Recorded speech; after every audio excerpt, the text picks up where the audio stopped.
Olá, queridos alunos da Rede Municipal de Ensino.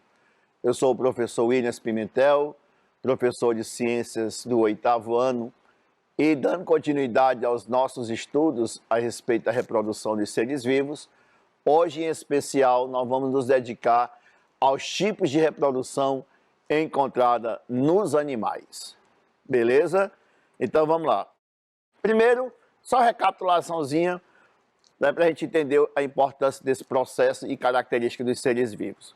A reprodução é a capacidade dos seres vivos de deixar descendentes, ok? Isso garante se não a perpetuação, porque nada é para sempre, pelo menos uma longa duração das populações dentro do ambiente onde eles vivem e, logicamente, uma evolução, certo, desses seres vivos, melhorando cada vez mais. Nós já falamos sobre isso, mas a reprodução ela pode ser caracterizada ou dividida em dois tipos. A reprodução assexuada ou agâmica, onde não há participação de gametas, não envolve a produção de gametas, existe uma única fonte genética, o indivíduo assexuado, e, portanto, os descendentes são geneticamente iguais entre si. Já a reprodução sexuada ou gâmica, ocorre a produção de gametas, surgem descendentes que são diferentes entre si, o que, portanto, implica em uma variabilidade genética dentro da população. Vantagens e desvantagens, né? Na reprodução assexuada, a capacidade de ocupar um ambiente é muito rápida, porque assexuadamente há uma multiplicação bem acentuada, certo, dos seres vivos, já que não há dependência de outro indivíduo. Tá? A outra vantagem é o custo energético, que é relativamente bem mais baixo do que na reprodução sexuada. Já a reprodução sexuada, basicamente, ela é mais vantajosa, por quê? Porque como é feita a produção de gametas de seres diferentes e vai originar descendentes diferentes, logicamente que vai contribuir evolutivamente produzindo variabilidade genética, o que possibilita uma maior capacidade de sobrevivência às mudanças ambientais ou internas, né?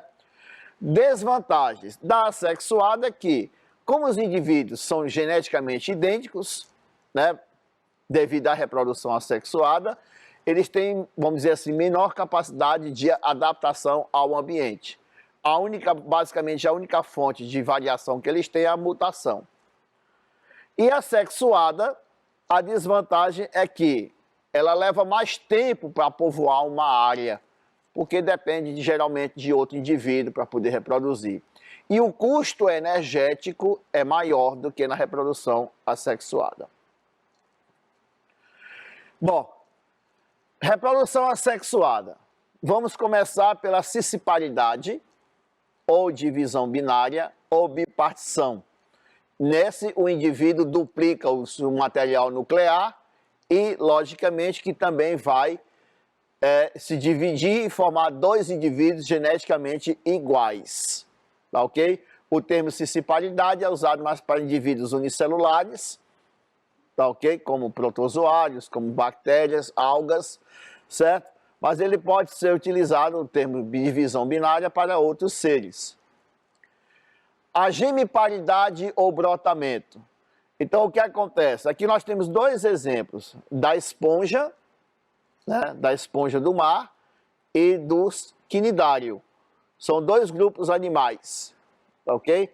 Então, o que acontece? Aqui eu tenho um corpo de uma esponja, ocorre uma multiplicação celular, as células se multiplicam e começa a se diferenciar no corpo do adulto uma pequena estrutura chamada de broto. Ela vai se desenvolvendo e formando uma nova esponja. Essa esponja, ela pode se destacar, originando uma esponja que vai se desenvolver separada da anterior. Ou pode continuar aqui grudadinha, começando a formar uma colônia de esponjas. Esse processo também é visualizado em outro grupo animal, como eu falei, os quinidários. Aqui é uma hidra, tá? Olha aqui essa foto dessa hidra aqui, ó. Aqui é um broto formado por multiplicação celular e depois diferenciação celular. Aqui já tem um estágio mais avançado, esse broto já está se modificando em uma pequena hidra. Também essa hidra pode se destacar, crescendo separadamente, ou simplesmente ficar grudada, tá, e formar uma colônia. Também pode ser encontrada em outros seres, como por exemplo fungos, né, ascomicetos, que é chamado de gemiparidade, onde duplica o núcleo da célula, são seres unicelulares.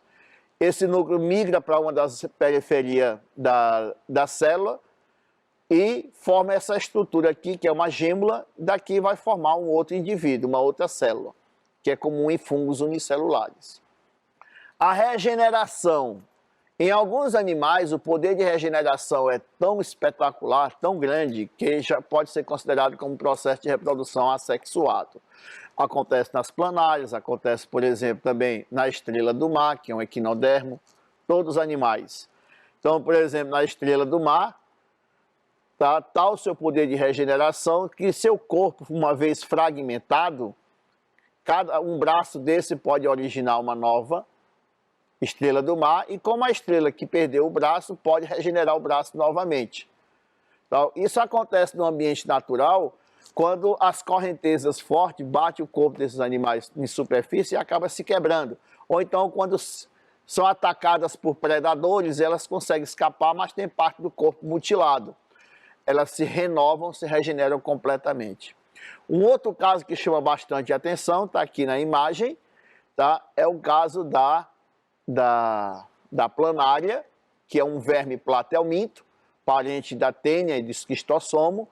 Uma vez, por exemplo, experimentalmente, o corpo desse animal for seccionado em vários pedaços, cada pedaço poderá se regenerar, formando novos animais geneticamente iguais. No ambiente natural, isso pode acontecer e nós chamamos o processo de laceração, onde a planária ela prende seu corpo a uma superfície, estica-se, né, e depois ela contrai os músculos fortemente até se espedaçar.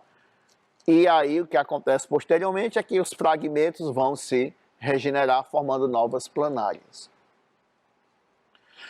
Esse é um processo que ocorre em quinidários, tá, que tem alternância de gerações. Lembre-se lá das plantas, uma fase da vida é sexuada, uma fase é assexuada.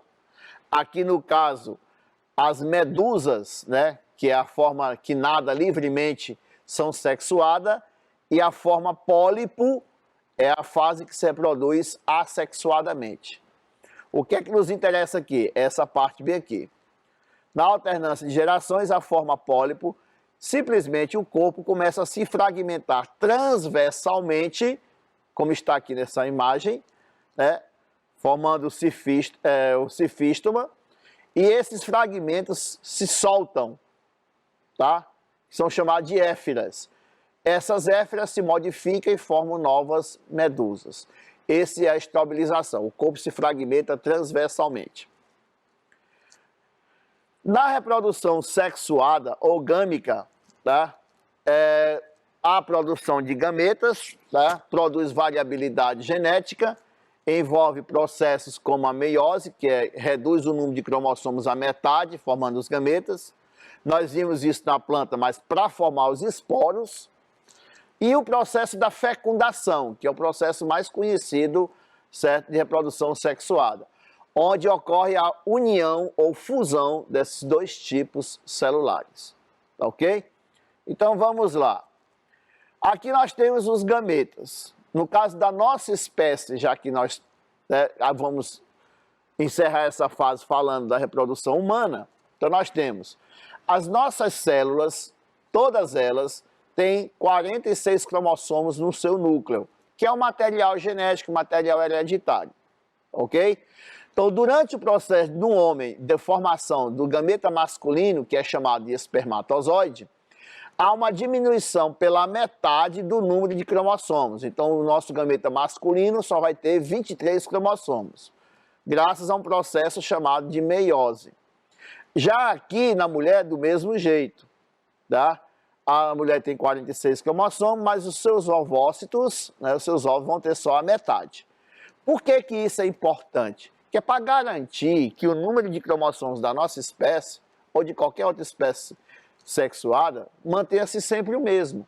Porque quando unir o espermatozoide com o ovócito, vai se formar uma célula e, de acordo com as observações, a união dos dois núcleos do espermatozoide, que tem 23 cromossomos, com o núcleo do ovócito, que também tem 23 cromossomos, vai resultar em um zigoto com 46, 23 mais 23. Então, os nossos filhos terão também 46 cromossomos.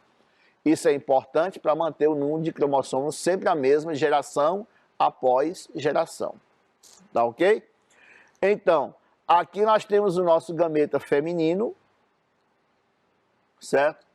Envolvido por várias camadas de células, protegido por elas. Isso aí será falado posteriormente. Onde é produzido isso em seres humanos? No sexo masculino e feminino são produzidos nas gônadas. São glândulas especiais, nos homens chamadas de testículos, né, que fica dentro de uma bolsa, uma dobra da pele, chamada de saco escrotal, e que nessas estruturas aqui, os tubos seminíferos, é que são produzidos os gametas, aqui dentro, tá? O espermatozoide. Nas mulheres, aqui é a genitália interna, você tem essas duas gônadas aqui, ó, esta e esta outra aqui, ligada à parte superior do útero, chamada de ovários. Os ovários são responsáveis pela produção dos ovócitos. Então nós temos estruturas especializadas para fazer a produção dos nossos gametas. Beleza? Bom, com relação a classificações. Quanto ao sexo, os indivíduos podem ser monóicos ou dioicos. Ou seja, monóicos quando um indivíduo monóico casa. Um indivíduo com dois sexos, também chamado de hermafroditas.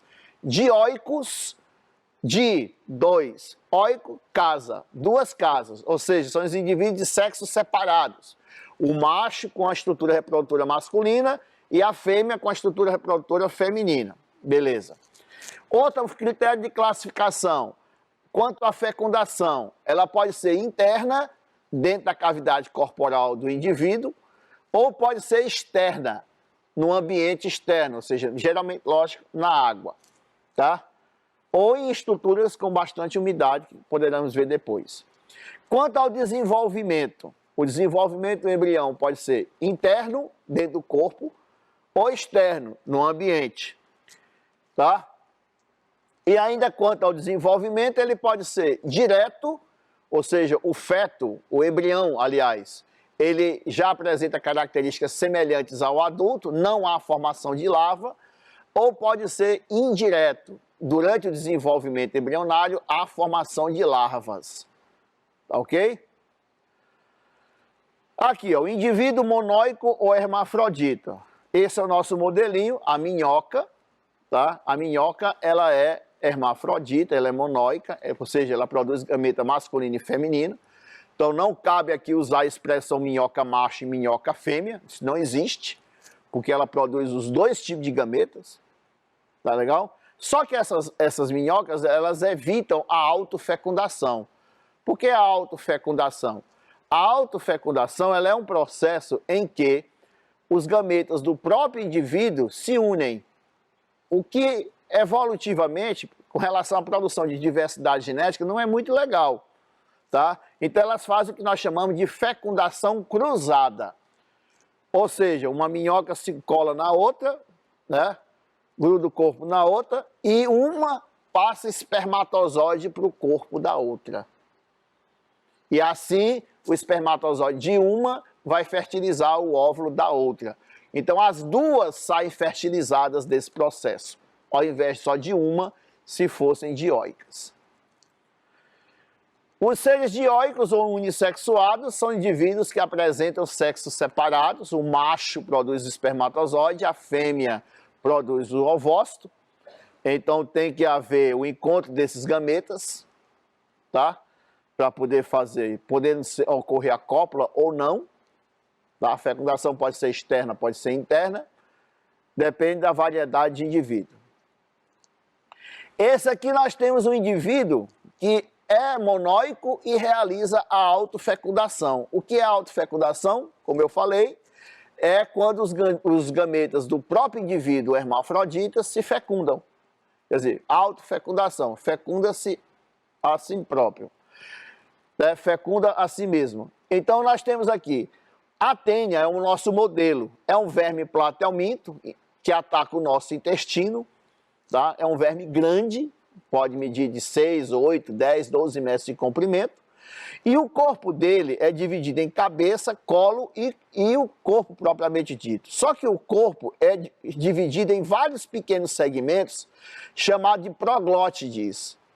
Cada proglótide desse, cada pedacinho desse que eu estou mostrando aqui com o cursorzinho, ó, dentro dele tem um aparelho reprodutor feminino e tem um aparelho reprodutor masculino. Tá ok? E aqui, normalmente, acontece uma autofecundação. Então, cada pedacinho desse se autofecunda e produz uma grande quantidade de ovos com embriões dentro. Aí o animal vai ficando grande, os proglótides lá do final já grávidos, né, com ovos dentro, se descola do corpo e sai junto com as fezes para o ambiente. Imagine aí, certo? Um animal grande desse, com cada pedacinho desse se soltando, cheio de ovos, né? A capacidade de reprodução e proliferação é muito grande, tá? Eles são chamados de solitária porque, em geral, só tem um dentro do trato digestivo. A fecundação cruzada pode acontecer, como eu falei, em seres unissexuados, aliás, em seres monóicos, como é o caso das minhocas, né? Que apesar de cada uma produzir 2 tipos de gametas, eles evitam a autofecundação, eles fazem a fecundação cruzada. Mas os indivíduos dioicos também fazem fecundação cruzada, né? O macho produz gameta masculino, a fêmea produz gameta feminino e há um cruzamento, ou seja, o gameta de um fertiliza o outro. A diferença é que aqui eles são dioicos, no caso do sapo, por exemplo, tá? A fecundação, ela pode ser externa. Quando é que a fecundação é externa? Quando ela acontece no meio, geralmente no meio aquoso. A minhoca, por exemplo, ela tem fecundação externa, mas não é na água, tá? Ela é no meio com muita umidade, uma estrutura chamada de clitelo, que é uma membrana produzida por esse animal, mas é fora da cavidade do corpo, então é externo. Então, anfíbios, peixes, grande parte dos invertebrados, a fertilização ou fecundação acontece no ambiente externo, fora da cavidade corporal. Tá ok? A fecundação interna é quando acontece dentro da cavidade corporal. Né? Insetos, répteis, mamíferos como nós, seres humanos, aves, répteis, se reproduzem sexualmente. Alguns peixes, né? Peixe cartilaginoso, por exemplo, a fecundação é interna. Então, a fecundação acontece no interior do corpo materno ou da fêmea. Com relação a alguns casos especiais, nós temos o caso, eu acho que até comentei, mas vamos lá novamente. A partenogênese é um processo em que o indivíduo adulto produz gametas e esse gameta, no caso a fêmea, certo? O óvulo ou ovócito se desenvolve sem a necessidade de ser fertilizado. No caso da abelha Apis mellifera acontece isso. A abelha rainha, ela produz óvulos e ela seleciona, inclusive, quem é macho, quem vai ser macho, quem vai ser fêmea. Tá? Porque se esse óvulo se multiplicar e originar um embrião, vai originar uma fêmea. Se esse óvulo for fertilizado com espermatozoide, que ela colhe durante o seu voo nupcial de vários machos, ela vai formar um indivíduo macho, que vai ser o zangão. Tá certo? Então, a fêmea não precisa necessariamente do macho para ter descendentes. Nós temos também o caso do carrapato, né? Nós temos o caso do dragão de Komodo, que tem um caso inusitado. Foi levado um filhote para um zoológico inglês, né, lá da ilha de Komodo. E esse filhote cresceu, era fêmea e começou a botar ovos. Como não tinha outro animal da mesma espécie lá, então começaram a estudar esse lagarto e descobriram que esse lagarto gigante também reproduz assexuadamente. Aliás, reproduz-se sexuadamente ou assexuadamente, é uma grande discussão a respeito disso, tá? Mas produz gameta, tá? Sem fertilização com o macho. Geralmente isso acontece quando nos animais, quando a população de machos está muito baixa. Né? Aí as fêmeas desenvolveram essa capacidade de produzir filhotes sem fertilização. Quanto ao local do desenvolvimento do embrião, os indivíduos podem ser ovíparos, quando a fecundação é interna, e o embrião se desenvolve fora do corpo da fêmea, dentro de uma estrutura com casca calcária. Né? Esse ovo pode ser chocado ou não. Tá? Acontece com mamíferos, como é o caso de ornitorrinco, répteis, né? Tartaruga. Tá? Aqui é o equina, outro mamífero que põe ovo. Aqui um lagartinho, as aves também, né, tem essa característica. Aqui um jacarezinho, né, portanto um réptil. Vivíparos, quando o indivíduo se desenvolve no interior do corpo da fêmea, né, sem produção de ovo, e isso acontece com a grande maioria dos mamíferos, exceto, logicamente, o ornitorrincos e o equidna, que produz ovos. Aí nós temos cães, cangurus, primatas, nossa espécie também tem essa mesma característica. Ovovivíparos são animais que têm fecundação interna, os ovos se desenvolvem dentro do corpo da fêmea, né? Mas não existe comunicação entre eles para se desenvolver. O embrião desenvolve um anexo para que ele consiga sobreviver dentro do corpo da fêmea sem se nutrir da fêmea. Como acontece, por exemplo, com peixes cartilaginosos, como tubarão e arraias. Aqui é um ovo, gente, de um tubarão, né? Parece qualquer coisa, menos com um ovo, aqui embaixo. As serpentes, aliás, as serpentes têm as 3 modalidades de reprodução: vivíparo, ovíparo e ovovivíparo. Tá? Temos também os escorpiões, que também podem fazer isso. Ovovivíparo. E o ovulíparo, que muitos livros, infelizmente, ainda não trazem mais. São animais que têm fecundação externa, tá? O embrião se desenvolve dentro de um ovo, num ambiente aquático, só que esse ovo não tem uma proteção calcária. Acontece com várias espécies de peixes ósseos e acontece também com anfíbios. São ovulíparo. Lembre-se, fecundação externa e ovo sem casca. Ovíparo, a fecundação é interna e o ovo é com casca. E se desenvolve fora do corpo. Pois bem, minha gente, e aqui nós temos a história do cavalo marinho. Tá? O cavalo marinho, as pessoas dizem, o cavalo marinho, o macho fica grávido. Na realidade, a história não é bem assim. Primeiro, o que é o cavalo marinho? O cavalo marinho é um peixe ósseo. Ele, apesar do corpo ser bastante estranho, como esse aqui, que é chamado de dragão, eu não estou me lembrando agora o nome, que é encontrado no litoral chinês. Tá? São animais que têm um corpo bem exótico, são animais que preferem viver em região de estuário, né, próximo ao mangue. Aqui no Piauí nós temos, inclusive tem uma área de preservação com relação a isso. Tá? Então a destruição de mangue, você está destruindo o habitat desses animais maravilhosos. Esses animais, tá? O macho apresenta uma baixa produção de espermatozoides. E o macho, portanto, ele tem uma bolsa no abdômen externa, tá ok? E essa bolsa serve para quê? Essa bolsa, ela serve para receber os ovócitos da fêmea. Tá? Como se fosse um canguru, só que é um macho. Então, a fêmea, na época da reprodução, o macho deixa os espermatozoides dentro dessa bolsa, como vocês podem ver aqui o filhotinho saindo, e a fêmea vai lá e deposita os seus óvulos.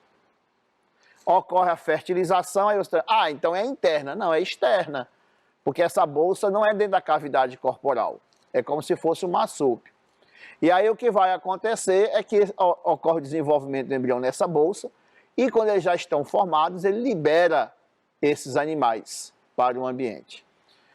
Esses animais, como o peixe ósseo, ele tem o desenvolvimento indireto. Aliás, desenvolvimento indireto nós vamos encontrar em artrópodes, várias espécies de invertebrados. Nós vamos encontrar em peixe ósseo, peixe cartilaginoso, o desenvolvimento é direto. Né? Nós vamos encontrar nos anfíbios, né? Quem não ouviu falar no girino, né? Cabeça de prego. Então, o desenvolvimento pode ser indireto, com o surgimento de larvas, tá? E o desenvolvimento direto com o surgimento do embrião e o feto semelhante ao adulto, sem formação de larvas. No caso desse animal, se encaixa no desenvolvimento indireto. Então, pessoal, o cavalo marinho macho ele não fica grávido, porque ele não tem útero, tá ok? Ele não tem, o filhote não se desenvolve na cavidade interna do macho, tá ok? Então, somente ele é um depositário, porque ele tem uma bolsa, porque o macho tem uma fertilidade baixa, a fêmea põe seus óvulos lá, garante uma fertilização segura e ainda protege os seus filhotes de possíveis predadores. Então, esses animais são responsáveis, apresentam essa característica peculiar que leva muita gente a acreditar de forma equivocada em determinados aspectos. Bom, pessoal, era isso que eu queria mostrar para vocês com relação a essa parte de reprodução em animais, tá? Vocês perceberam que há uma diversidade de reprodução enorme quando comparado com as plantas. Há também algumas semelhanças, como por exemplo o surgimento em alguns grupos desses animais, como os quinidários, da alternância de gerações, uma fase sexuada e uma fase assexuada. Alguns processos não ocorrem em animais, como esporulação. A regeneração também é um processo encontrado nos dois grupos. Então vocês podem perceber que há algumas semelhanças, mas também algumas particularidades. E como vocês perceberam, os animais, eles têm uma diversidade reprodutiva muito grande, né? Daí o seu grande sucesso, o que não apaga o grande sucesso das plantas com relação ao seu próprio processo, porque elas apresentam mecanismos, apesar de serem seres vivos fixos, mecanismos bem interessantes que vocês estudarão no ensino médio, certo? Para evitar autofecundação, dispersão, tá? Que vocês estudarão posteriormente, tá certo? Então, eu queria desejar uma boa semana para todos, um grande abraço no coração e que Deus nos proteja. Até mais, gente.